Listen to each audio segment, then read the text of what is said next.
Shri Venkateswara gold finance తాకట్టులో ఉన్న బంగారాన్ని విడిపించి కొనబడును. సంప్రదించండి 8499070070. డిప్యూటీ సీఎం పవన్ కళ్యాణ్ గారి పనితీరు ఎలా ఉందంటే మీరేం చెప్తారు? అసలు ఆయన పనితీరు మీద మీ అభిప్రాయం ఏంటి ఒక మహిళగా?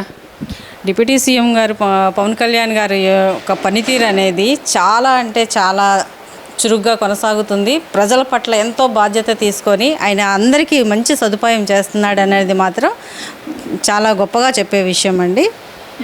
అంటే మీరు బాగా చేస్తున్నారు అంటున్నారు కదా, మరి ఆయన తీసుకున్న శాఖల్లో పనితీరు ఎలా ఉంది? అసలు ఆ శాఖల్లో ఏం జరుగుతుంది? ఆయన చేస్తున్న అభివృద్ధి కార్యక్రమాల మీద అసలు మీరేం చెప్తారు?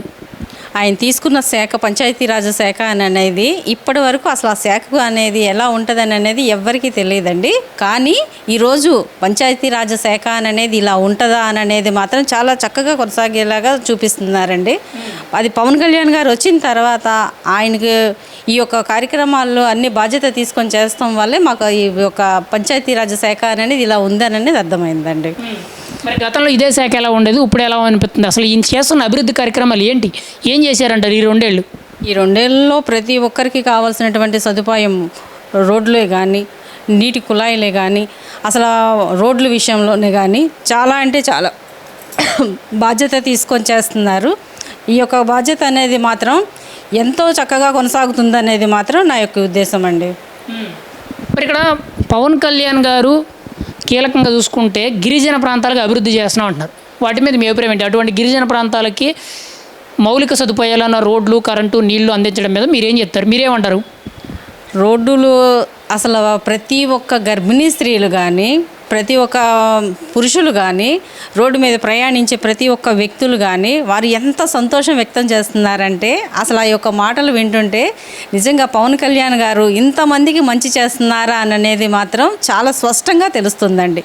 ఇంతకన్నా ఇంకా గొప్ప నిదర్శనం ఏముంటుంది అని అనేది నా యొక్క ఉద్దేశం. మరి ఈరోజు పవన్ కళ్యాణ్ గారు తీసుకున్న శాఖల్లో నెంబర్ 1, నెంబర్ 2 స్థానాల్లో జాతీయ స్థాయిలో గుర్తింపు వస్తున్నట్టు మనకు మీడియా అంతా ప్రచారం జరుగుతుంది. దీని మీద మీ అభిప్రాయం ఏంటి? అసలు అంటే జాతీయ స్థాయిలో గుర్తింపు వచ్చే విధంగా పని అసలు ఎలా ఉందంటారు? ఆ స్థాయిలో పనితీరు కనబరుచుకోగలుగుతున్నారైనా? చాలా అండి, చాలా స్పష్టంగా తెలుస్తుంది. ఎందుకంటే 50 మంది ప్రజలు కూడాను మీడియా ద్వారా, మాధ్యమాల ద్వారా ప్రతి ఒక్కరూ తెలియపరుస్తున్నారు. ఒకప్పుడు మారుమూల ప్రాంతంలో గిరిజనులు ఉండేటువంటి ఏరియాలో అసలు రోడ్లు అనేవి ఎలా ఉంటాయో వాళ్ళకి తెలియని ఒక గుంతలు, మట్టి మార్గాల్లో నడిచి వెళ్తూ వాళ్ళు చాలా ఇబ్బందులు పడుతున్నామని చెప్పేసి ఈరోజు వాళ్ళ యొక్క కష్టాలని వ్యక్తం చేస్తున్నారనమాట. పవన్ కళ్యాణ్ గారు మీకు చాలా ధన్యవాదాలండి. మీరు ఈరోజు నాయకులు అవ్వబట్టే మాకు నీటి సరఫరా కానీ, కరెంటు కానీ, అట్లాగే రోడ్లు కానీ ఎంతో బాధ్యత తీసుకొని వేశారు. అలాగే ఈ మధ్య కాలంలో ఏలూరులో డిగ్రీ కళాశాల అది నేను గెలిస్తే ఖచ్చితంగా చేస్తాను అని అన్నారు. మాట ఇస్తే మడం తిప్పడు అని అనే ఒక సామెత ఉంటుందండి. అట్లాగా మాట ఇచ్చి ఆయన దానికి ఎన్నో కోట్ల రూపాయలు ఇచ్చి ఆయన యొక్క గొప్పతనాన్ని ఆ కళాశాలకి అందేలాగా, ఆ బిడ్డలకి చదువుకి నిమిత్తం అందేలాగా, ఎందుకంటే వాళ్ళు చెట్ల మధ్యలో కూర్చొని వారు వీడియో తీసి ఆ వీడియోని ప్రపంచానికి తెలియపరిచి పవన్ కళ్యాణ్ గారి దగ్గరికి వెళ్ళటం వల్ల ఇంత కష్టపడి చదువుకుంటున్న వీరికి కనీసం మంచి సదుపాయమైన కళాశాల లేదు అని ఆయన చాలా బాధపడుతూ దానిని ఎంతో తొందరగా అమలుపరచాలని చెప్పేసి 12 కోట్లు వారి ఆ కళాశాలకు అందించారండి. ఇంతకన్నా గొప్ప నిదర్శనం ఇంకేముంటుంది? ఇంతకన్నా గొప్ప నాయకుడు అనేవాళ్ళు ఎలా ఉంటారు? ఇదే కదా మేము కోరుకునేది. ప్రజలు కోరుకునేది కావాల్సినటువంటి సదుపాయం చేసే నాయకుడు వచ్చాడు అని అనేది చాలా సంతోషంగా మేము చెప్పగలుగుతున్నామండి.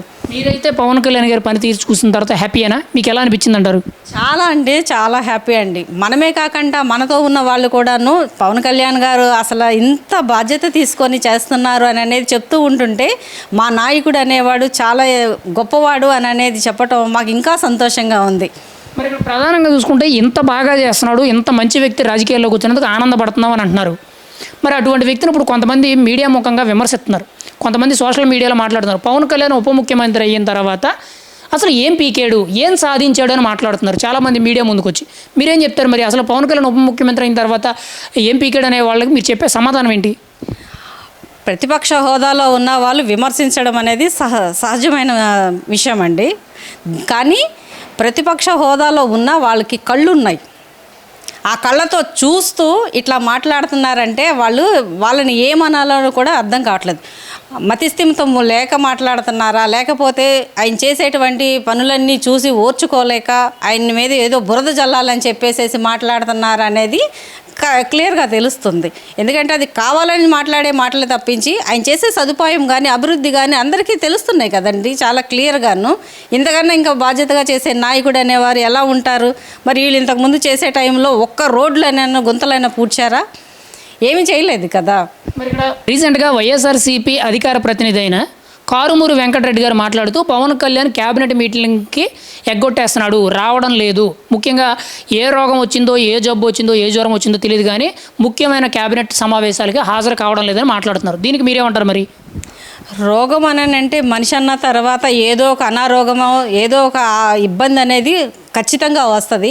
అది ఆయన అది కూడాను అంత కష్టంలో ఉండి కూడాను చేతికి కట్టుకుంటూ ప్రజలకి ఒక పోస్టులు వేసే విధానంలో కానీ ఒక బాధ్యత గల నాయకుడిగా కానీ ఆయన ఏ రోజు రెస్ట్ తీసుకోకుండా ప్రజల కోసమే ఆయన పనిచేస్తున్నాడు. అది క్లియర్గా కళ్ళకు కట్టినట్టు చూపిస్తున్నారు. ఇంతకన్నా ఇంకా ఏంటండి వీళ్ళకి నిదర్శనం కావాలి? మరి వైసీపీ ప్రభుత్వంలో ఉండి ఇప్పుడు జగన్మోహన్ రెడ్డి గారు 2.5 ఏళ్ల పరిపాలనలో ఆయన ఏ రోజైనా అసెంబ్లీకి వచ్చారా? ఆయనకంటూ ఒక బాధ్యత గల ఒక పోస్ట్ ఉంది. ఆయన ఏ రోజైనా వచ్చి ప్రజలకి ఏం సమస్యలు ఉన్నాయో ఆ సమస్యల గురించి నేను పోరాడాలి అని అనేది ఏ రోజైనా ఆయన వచ్చి పాల్గొన్నారా? ఏ రోజైనా మాట్లాడారా? అదేమన్నా అంటే ఒక మీటింగో ఒక సభ పెడతారు, దానికి ర్యాలీగా వస్తారు, ఒక మనిషి చనిపోయేలాగా ఆయన కార్యకర్తలు ఏదో ఒకటి చేస్తారు. మరి ఆయన ప్రజల్ని అన్యాయం చేస్తున్నాడు కానీ ప్రజల కోసం ఆయన ఏం చేస్తున్నాడు? చేసే నాయకుడి మీద బురద జల్లుతున్నాడు తప్పించి అదేమనంటే అనారోగ్యంతో ఉన్నాడంటే, అనారోగ్యం అంటే ఒక మనిషికి పుట్టిన తర్వాత సర్జరీ అనేది జరిగింది, స్వస్థచికిత్స అనేది జరిగింది. ఇన్ని రకాలుగా ఇబ్బందులు వస్తున్నా కూడా ఆయన ఏ రోజు నేను రెస్ట్ తీసుకుంటానని అనకంట ప్రజల కోసమే ఆయన వచ్చి కష్టపడుతున్నారు. ఇంతకన్నా నిదర్శనం ఏముంది? కాకపోతే ఏంటంటే ప్రతిపక్ష హోదాలో ఉన్న వాళ్ళు మరీ ఇంత నీచంగా మాట్లాడతారనేది మాత్రం వైసీపీ ప్రభుత్వం వాళ్ళు తప్పించి ఇక ఏ రకమైన ప్రభుత్వం వాళ్ళు ఇలా మాట్లాడరండి. మరి పేర్ని నాని గారు కూడా మాట్లాడుతూ కానిస్టేబుల్ కొడుకు ఉప ముఖ్యమంత్రి అయిపోయాడు, ఈయన ఉప ముఖ్యమంత్రి కాదు ఉపమా మంత్రి అని మాట్లాడుతున్నారు. ఇది ఎంతవరకు కరెక్ట్? అసలు పేర్ని నాని గారు ఎందుకు మాటికి పవన్ కళ్యాణ్ని టార్గెట్ చేస్తూ విమర్శిస్తున్నారంటారు? అంటే కానిస్టేబుల్ కొడుకు ఉప ముఖ్యమంత్రి అవ్వకూడదనని రాజ్యాంగంలో కానీ లేకపోతే ఎక్కడైనా రాసిపెట్టి ఏమన్నా ఉందా? ఈయన తండ్రి గారు ఏమన్నా ఒక ఎమ్మెల్యేగా పుట్టారా? పుట్టుకతోనే ఎమ్మెల్యే అయ్యారా? ప్రభుత్వం అనేది ఒక మనిషి అనేవాళ్ళు కానిస్టేబుల్ కొడుకే కానీ లేకపోతే నార్మల్ పర్సన్ అయినా నార్మల్ విద్యార్థి అయినా సరే ఒక మంత్రిగానో ఒక మంచి శాఖలోనో నిలవాలి, ఒక గవర్నమెంట్ పొజిషన్లో మనం ఉండాలని అనుకుంటారు.